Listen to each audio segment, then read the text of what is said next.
by Music Production.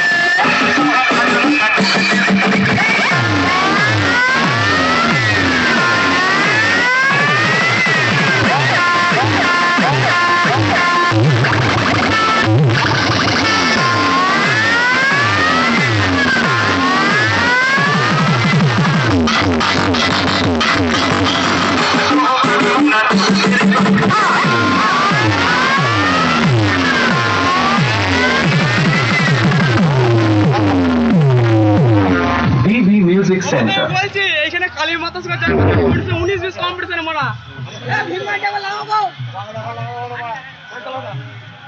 ভিড় মাইটা লাগাও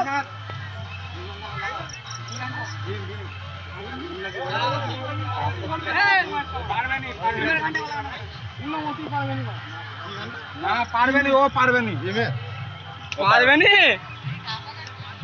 বলছি তো পারবেনি হ্যাঁ 400 ভোল্টে যে বাসে যে মেশিনটা হিট হবে এখনো বলছে কখন মেশিন হলো 3টা কাজ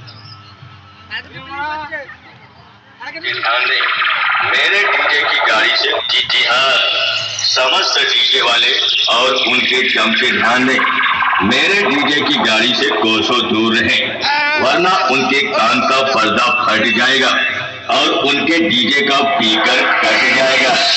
RK Remix Center. चलता होंडा से नहीं तो आपको जबरदस्ती कम से